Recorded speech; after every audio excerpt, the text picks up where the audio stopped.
Welcome to the second part of our bacteria discussion. We're going to go over the last two most common bacteria.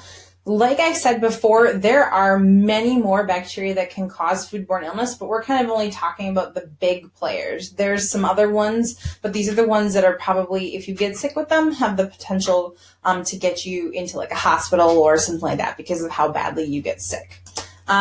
So the last ones that we're going to be talking about, the first one is something called Campylobacter. It's this little cutie right here. It's kind of spirally looking. It looks very different than our previous ones, which had more of a kind of a rod shape to them. So the Campylobacter are kind of curly with them. And Campylobacter is really nasty. It gets over 1.3 million people sick every year from it. So a lot of people get sick from it. When you get sick with Campylobacter, you get sick pretty bad. Campylobacter is typically caused by unpasteurized or raw milk. When they say raw milk, like I said, that is when they don't take the milk and heat it up to a high enough temperature for the bacteria to die. So raw milk you can actually not purchase in the state of Wisconsin. It is illegal to sell it. You can drink it, but you have to be used to it. So some people believe in the health benefits of raw milk, but if you would just go take a big glass of raw milk, you would get sick with something, probably a Campylobacter or an E. coli. So people who do drink raw milk, what they do is they start off by taking a little bit of it and drinking it and then letting their body get used to it for like a couple days to a week, and then you drink a little bit more and a little bit more. So raw milk is one of those things that, like I said, you can't even buy it in Wisconsin.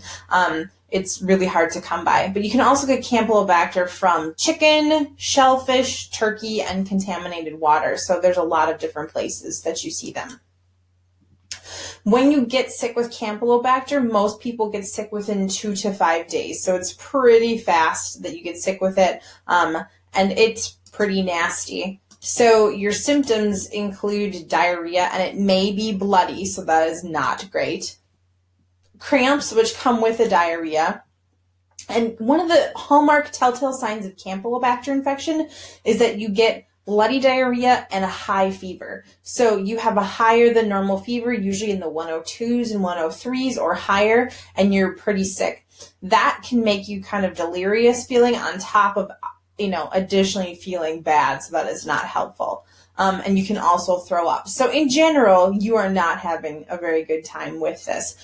When you have Campylobacter, most people get better in 2 to 10 days. So depending on how your body responds, you can be sick for up to a week and a half. And the longer that something like this goes on, the higher your risk of needing to get hospitalized. Like we talked about, the main symptoms are dehydration that send you to the hospital. So if you are throwing up and you have diarrhea for 5 to 7 days, 10 days, there's a good chance that you are going to be, not getting the food that you need to eat. There's a good chance that you are going to be losing body fluids and not being able to keep them down, and you're going to get dehydrated and potentially have to go to the hospital. So it's really something you've got to watch out for. And the last one is Listeria. So Listeria has kind of a rod shape to it, which is called a bacillus type of bacteria. And in the United States, only about 1,600 people get sick with it each year. But Listeria is one of the more challenging bacteria to deal with because most bacteria don't grow and multiply in cold conditions. Bacteria like to be all warm and cozy. So they need to have temperatures that are usually close to your body temperature, and they like to be pretty warm, they like to be wet, and they need those to grow. Listeria will grow and multiply in refrigerated conditions, which is very rare for a bacteria. So Listeria kind of causes problems specifically with, you're going to see undercooked meats and vegetables, but the big thing is it's going to cause problems with dairy. So you will see Listeria outbreaks that are pervasive and very challenging in dairy operations.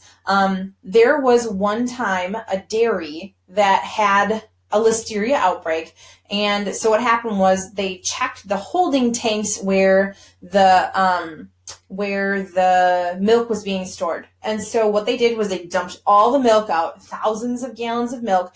They sanitized everything, checked the entire inside, did not find any listeria.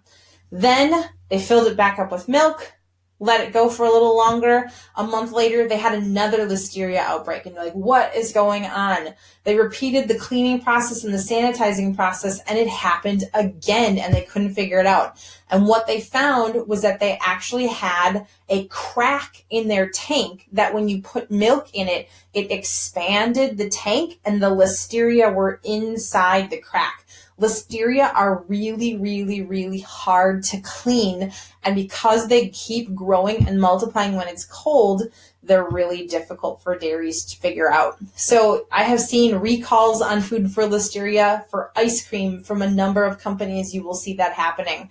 And you will see it on lunch meats and things like that. And that's one of the reasons why they tell women not to eat lunch meat when they're pregnant, is because listeria can be a problem. So you can have it on uncooked meats and vegetables. Like I said, it's a big problem with the dairy industry. Soft cheeses, packaged meats, smoked seafood, all that kind of stuff, you can potentially have listeria in, and it can grow in refrigerated conditions. So if it gets on the food and then it's just sitting, even if it's cold, it can still grow and multiply and can cause problems. So you will see recalls on food from listeria often because of that. The symptoms from listeria, they're kind of weird.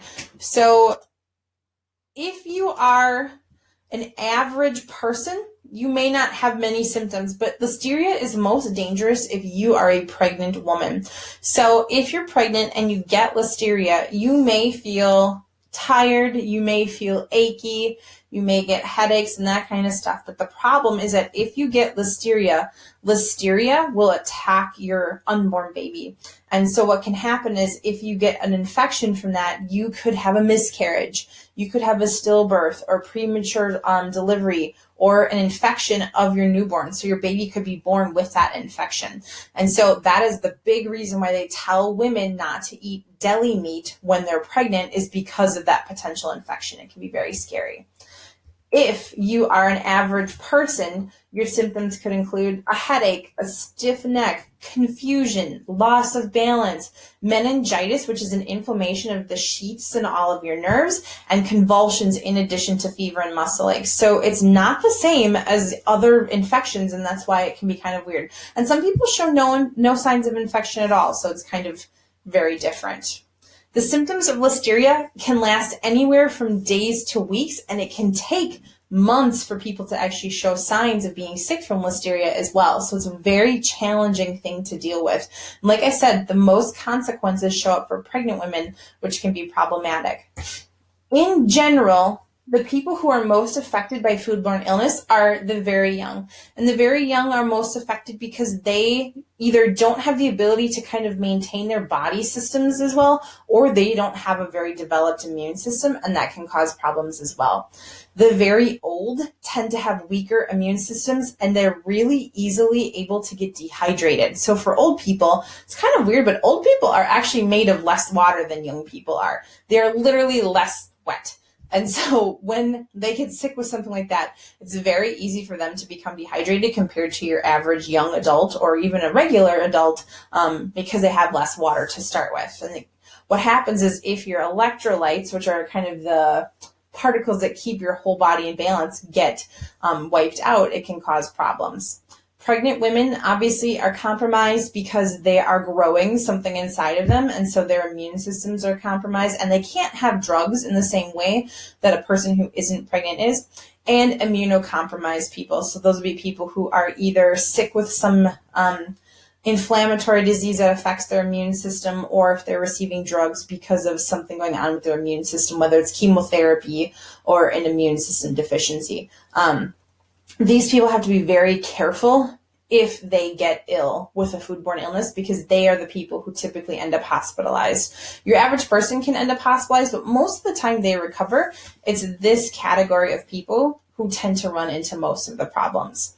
What will happen is if you see a large, widespread outbreak happen, you will oftentimes see it in the news, or you will see a recall. So if you are at, let's say you're going grocery shopping, and then all of a sudden you see in the news that there's a recall for a food, it may be because of one of these things here. The big ones you see are Salmonella and Listeria for those kinds of food outbreaks.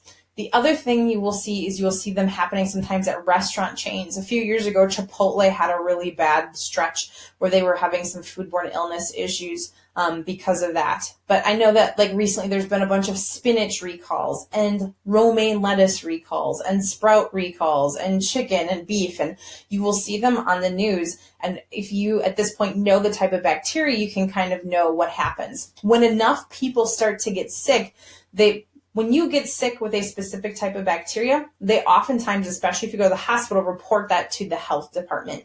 So if you get that reported to the health department, it sends up a red flag, especially if there's a pocket of people in a community who are all getting sick with the same thing. And then they do some contact tracing, and then they'll trace it back and try and figure out what everybody got sick. We will be going through some of those types of exercises once we get through these notes and through a video that we're going to be watching, and you guys will get a chance to kind of figure out what is causing those problems. If the outbreak is big enough, they will contact the CDC, and then the CDC will give you a phone call. I got sick one time with something called Cryptosporidium. It's a parasite. I don't know how I got it. You could have gotten sick anywhere in 2 weeks. So I had no idea where I got it, but I got very sick and I ended up in the hospital. And once I figured out what it was, a couple days later, the CDC called me and actually interviewed me and asked me some questions. So it was kind of interesting, at least on my side of things. You know, I obviously felt terrible, but it was really interesting to see them call and then try to figure out what was causing it, because it was such a weird thing to get sick for. So those are the end of our specific bacteria notes. I'm going to be giving you guys an understanding check that's going to be asking you some questions to see if you have been paying attention to the videos while you've been taking your notes. So those questions will be showing up on the understanding check. If you have any questions, please contact me or Mr. Arata, and then we will get them cleared up for you. Thanks.